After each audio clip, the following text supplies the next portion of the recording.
The Philadelphia Church of God presents the Trumpet Daily.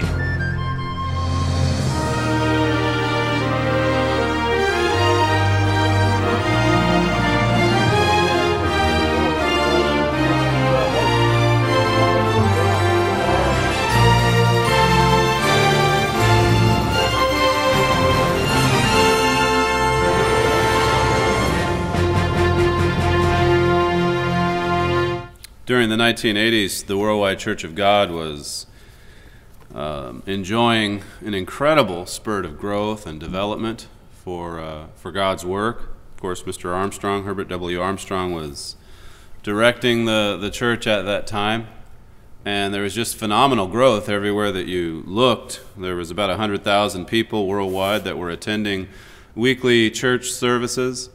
There were about 140,000 or so that were helping or contributing to the work, that while they didn't attend services, they watched the World Tomorrow program or read the Plain Truth magazine and sent in occasional donations to help support the work. Around the world, there were 700 ministers that were servicing these brethren, these members and co-workers alike. 700 ministers. The church's income, as we've written so often before, was upwards of $200 million every year. That was back in the mid-'80s. I mean, that's 30-some years ago when it was cresting at that peak point for income. In 1985, the year before Mr. Armstrong died, the World Tomorrow program, his television program, was beaming over the airwaves at about 400 TV stations at that time. And of course the Plain Truth, which so many people, even to this day, are still familiar with. Many old-timers can remember receiving the Plain Truth every single month. It went to 8.4 million people at its peak circulation. So it was an incredible time of growth and development, just massively spreading the message around the world with all of these programs for youths, for people who watch the program on TV, colleges and such. And yet after Mr. Armstrong died in 1986, many of us are familiar with the tragic story there. There was just a massive letdown in the church. A massive letdown and a great falling away from the truth. The church as a whole just let down, spiritually speaking, and started to drift away from all that they had known, from all that they had worked toward. Joe Tkach Jr. wrote about this transformation in his book in 1997. He was actually quite proud of this. But listen to some of the figures that he recounted. This is in 1997, and I mean, it's old news by now. These figures are probably outdated by far. He said, "So after all the doctrinal changes of the past few years, here's where we stand. Close to 70,000 people remain with us," and that's a lot lower today, to be sure, which means we've lost about 70,000 members. Only 30,000 people, perhaps less than that, attend the splinter groups, or groups that broke away from Worldwide Church. He says a larger group of 40,000 people sit at home, confused, frustrated, and not knowing what to do or what to believe, so they go nowhere. They're dropping out of everything. And there is some truth to that. People that just got discouraged and dropped out of everything and dropped out of religion altogether because of the experience, because of the tremendous letdown that happened there after Mr. Armstrong died. Let's look at Matthew 24 to begin with here today. Tens of thousands of people who just stopped working spiritually, who stopped fighting against Satan's influence. And of course, this trend is what this church was resisting against from the very beginning, this falling away from the truth. There's been so many casualties, spiritually speaking. This is a letter we received a few years ago, several years ago in fact, while we were engaged in this 6-year lawsuit with the Worldwide Church over Mr. Armstrong's writings. This was back in 2001 or 2002. And the individuals commenting on the people that we came into contact with during that lawsuit those that we were squaring off against to try to win Mr. Armstrong's books and booklets, which we finally did do in 2003. But this individual says, I wish I could give my testimony and tell the judge what these people have done to me and my family. I've been in God's church since 1966. My family and I were at peace until those men that you are facing in court came along. What they have done to God's church has discouraged my family so much that 2 of my AC graduates have quit the church. My oldest daughter, he writes, who lost her job at Big Sandy because of the close down, told me just last week that she just didn't care about any church anymore. I know many families that have had similar experiences. And this is why God, of course, is so harsh in his condemnation and criticism for leaders, ministers, who caused this falling away. But of course, we all have personal obligation too. We all have personal responsibility as well. God said in Philippians 2 that we've got to work out our own salvation. And so what happens if someone above you, or a parent, or a supervisor, or a minister drifts away, or in the case of the Tkaches, forces a church down a path that the people didn't want to go down? We've got to have the strength, the courage, the spiritual foundation to stay strong. Matthew 24 and verse 11, it says, and many false prophets shall arise and shall deceive many. So there were leaders, you see, that rose up and deceived people. Verse 12 says, and because iniquity or sin shall abound, the love of many, the majority, in other words, the love of many shall wax cold. See, because sin abounds, God's love waxes cold. That word, the Greek word there for wax, just means to become, that's all.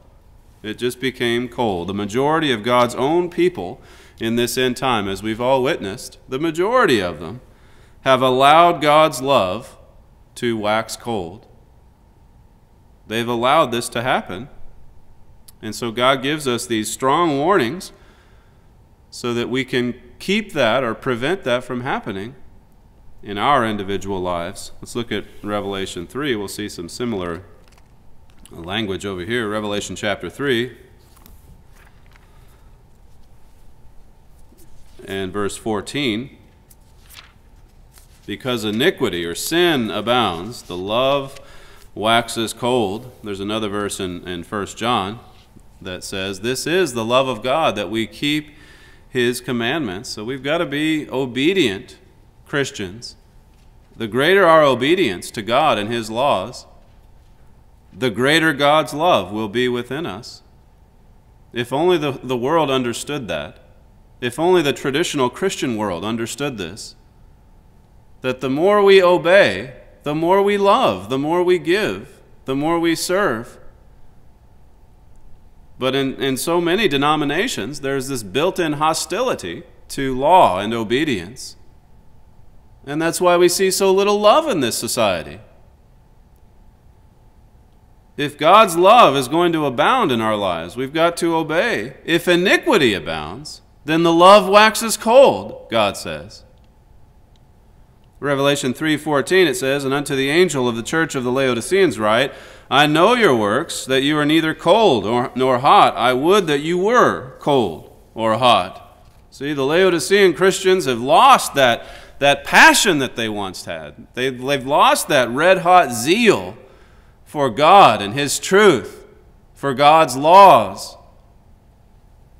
They've stopped obeying. So then, because you are lukewarm and neither cold nor hot, I will spew you out of my mouth. Because you say, I'm rich and increased with goods, and have need of nothing, and know not that you are wretched and miserable and poor and blind and naked. See, they don't see their fatal spiritual flaw here. They think they're doing just fine. Most people, that letter that I read to you was an exception. He recognized what had happened to him and his family.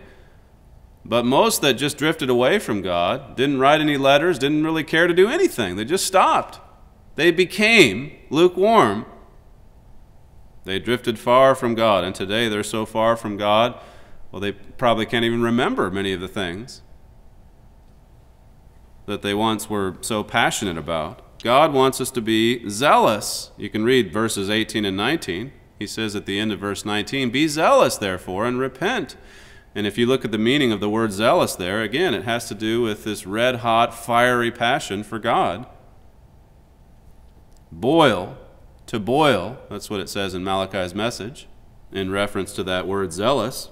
God wants us to be boiling over with spiritual heat and energy. Hebrews chapter 2. Hebrews chapter 2. Many of you students have pushed hard through to the end of the semester, and you've finished your exams. You've hopefully reached some of the goals that you've set. And the summer break now is here, and you can relax, and you can take it easy, and you can have fun, and you can enjoy lots of fun activities. The tendency, of course, in human nature is to let down and to relax. Now, obviously, there's a time for recharging our batteries, a time for rejuvenation, a time for physical rest so that we can be stronger physically. But the point that I'm bringing out here is the spiritual fire and zeal. We don't ever want to rest spiritually. We don't ever want to let down or to relax spiritually. And yet it is human nature to do so. And so we've got to be careful, because we can't afford to let down spiritually. Whether it's a semester or summer or what, we cannot afford, not in these times, not now, not ever. We've got to put the pedal to the metal, as they say, and really let this summer ahead of us be a summer of great growth and progress in our individual lives and for this school and for God's work. In the few minutes that I have here remaining, I just want to review two primary causes for spiritual letdown so that we're aware of them, so that we can be careful to not make these mistakes. And really, as I say, make this a summer where you set some significant goals for yourself, spiritually speaking, and push yourself to draw closer to God, and push yourself to mature spiritually, to grow, and to develop. Hebrews 2 and verse 1 says, "Therefore we ought to give the more earnest heed to the things which we have heard, lest at any time we should let them slip." Paul here says, give the more earnest heed to some of the basic things, those things that we've heard before.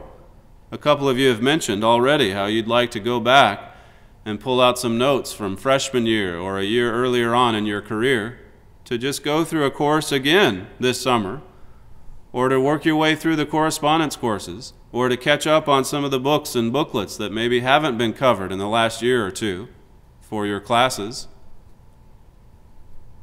God says, give the more earnest heed or the more diligent attention to those things that you've heard before so that you don't let them slip away. You can't let them slip. You can't let it drift away. You've got to hold on to it. David prayed for God to help him not to wander away from his commandments. That is in our nature, which is why we've got to proactively do something day in and day out, lest we wander, lest we let things slip. Verse 3 says, "How shall we escape if we neglect so great salvation, which at the first began to be spoken by the Lord, and was confirmed unto us by them that heard him?" See, how can we escape what's coming if we neglect these truths, if we neglect these basics? All we have to do to end up in the same category as those tens of thousands that just don't want anything to do with religion anymore is to just neglect things that we should be doing, to slow down, to ease up, to relax, to let down. That's all we have to do for things to slip away. Let's look at Galatians 6. Galatians chapter 6. If you set yourself on a disciplined schedule this summer, it will be so rewarding. You'll be so inspired by your studies, and you'll look forward to your Bible study. Set your program now so that you don't let days slip away and let those days turn into weeks and then months. Galatians 6 and verse 7, it says, "Don't be under illusion." This is in the Phillips translation.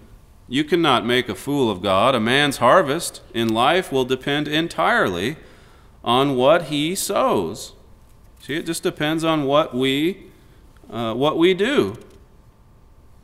Our harvest depends on what seeds we put down. Verse 8, it says, "For he that sows to his flesh shall of the flesh reap corruption, but he that sows to the Spirit shall of the Spirit reap everlasting life," or life everlasting. Paul is saying here, it's a law. It's a law. If you do it this way, you'll get an absolute return. You can know what the return will be, in fact.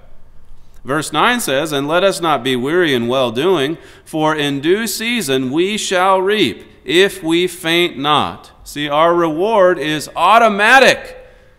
In due season, sometimes we have to wait, but it is automatic because it's a law. See, the reward is assured, just as sure as you'll reap the harvest later if you plant down those seeds. Right at the end of that lawsuit I mentioned at the start, 6 years of this grueling litigation to obtain Mystery of the Ages and other works of Mr. Armstrong's. My father had this to say in a message. This was down at Robbers Cave that year in 2003. He said, "But when those people leave," he's talking about people that just drift away from God. He says, "When they leave, they make some of the craziest criticisms against us you've ever heard. But don't be alarmed by that. They can't go out of here and say, 'Well, I know I'm dying spiritually.' They don't say that. They come up with some crazy idea to justify their rebellion and their weakness before God." Now listen to this. He says, "We're all weak, but we can't be weak as a way of life." See, we all make mistakes. We all struggle through periods of weakness, but we can't let it turn into a pattern. We can't let it become a way of life. He says we are going to have to conquer, and we're going to have to overcome the devil by getting on our knees and crying out to God and to Christ for that strength to face whatever comes. He says it's not easy. It's not easy, he says. There was a lot of this 6 years that I didn't enjoy, and I have to tell you, I got a little tired of fighting. He's talking about the lawsuit. He didn't enjoy some of those years. But he did what he had to do to obtain the victory. In the end, the harvest was assured. He couldn't grow weary in well-doing. I'll let you look at Hebrews 4 and verses 11 through 13 on your own time. It just says over there that we've got to labor to enter into our spiritual rest. We've got to use God's word. We've got to cry out to our God. That's the first way that we can let things slip or let down spiritually or burn out spiritually, is if we stop our prayers and Bible study. If we let down in our prayer and Bible study this summer, then we will let down spiritually. It's inevitable, because those are the tools that we must use daily to keep God's Spirit, to keep God working in our lives. Let's look at Jeremiah 17. Another cause for spiritual letdown is when we aim to seek the approval of men rather than God. When we seek men's approval above God's. Now, God created within us a deep-seated desire and need, in fact, to feel accepted and appreciated and to be praised. But the danger lies in filling that void with human praise, with human acceptance, with a desire to be accepted among men. Now, if we're pleasing God, if we're seeking to please God, we're going to have supportive friends and family. But we can't be people pleasers. We've got to be God pleasers. Above all, Jeremiah 17:5, it says, "Thus says the Lord, cursed be the man that trusts in man, and makes flesh his arm, and whose heart departs from the Lord." See, put your trust not in men, but in God. Please God first and foremost. Verse 9 says, "The heart is deceitful above all things and desperately wicked. Who can know it?" Our hearts, you see, they can deceive us into thinking that we're all doing it for God, that we're living a righteous life. But God, you see, He analyzes and evaluates our hearts on the inside, our motivations, our desires. Is it to please Him first and foremost? Or is it to please others? Matthew chapter 6. We want to be right with God first. Put God first. That's the very first of the 10 Commandments. And not make this a shallow religion or a surface religion. You know what it says about those Pharisees over in Matthew 23, the whited sepulchres, as He called them. They looked good on the outside, but on the inside they were rotting. They were just rotten on the inside. Matthew 6 and verse 1, it says, "Take heed that you do not your alms before men, or make your sacrifices, or perform your religious acts before men, to be seen of them. Otherwise you have no reward of your Father, which is in heaven." See, examine yourself. Make sure it's not just for some other human being in the flesh. Make sure it's not showy. What's your motivation? Who are you trying to please? Who is this about? Who is it for? These are things to consider. Verse 2 says, "Therefore, when you do your alms, do not sound a trumpet before you, as the hypocrites do in the synagogues and in the streets, that they may have glory of men. Verily I say unto you, they have their reward." Their reward is what they're seeking. They just want to be praised by men. They want men to come along and pat them on the back. They want men to walk by them on the street and say, "Oh, well, there's a pious individual, for sure." And that's their reward. Praise from men. Acceptance by men. And God says, don't be this way. Don't be that kind of Christian, quote unquote. Verse 3 says, "But when you do alms, let not your left hand know what the right hand does, that your alms may be in secret, and your Father which sees in secret Himself shall reward you openly." And so you're discreet about your religion, and so you pray in the privacy of your room or your closet or wherever. You get the quiet time in that you need in the morning, in the evening. And then notice God says, if you do that in secret, God sees it and He'll reward you openly. He'll reward you before everyone. And everyone's going to look at you and say, wow, that individual is really leading a joyous, happy, productive life. What is his secret?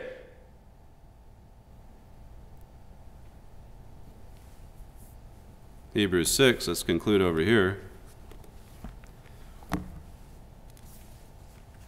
Do we want the reward now? Or are we willing to wait on God? It's sure to come in its season. Can we wait? Can we patiently wait on God? Can we take a matter to God and then patiently wait for Him to solve it? And patiently wait for Him to reward us? Is the spiritual reward more important than getting something, in quick return here in this life? What if the reward is just what God is preparing you for in the next life, in His kingdom. Greater responsibility.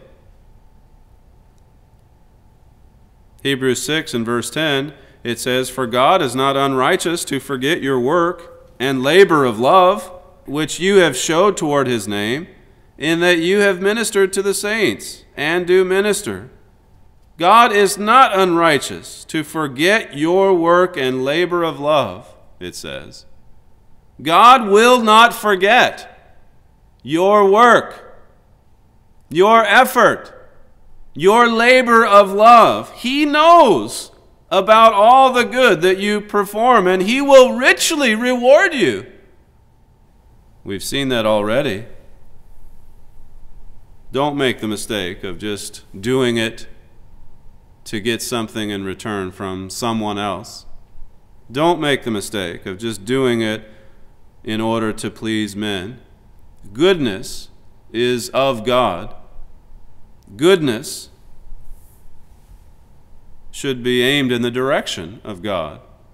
In order to please God, we don't have to go around telling people about all the good things that we're doing. God sees it. That's all that matters. And so this summer, keep yourself riding on a spiritual high. Keep yourself riding high, spiritually speaking. Work hard in your daily prayer and Bible study, and in everything that you do, seek to please God rather than men.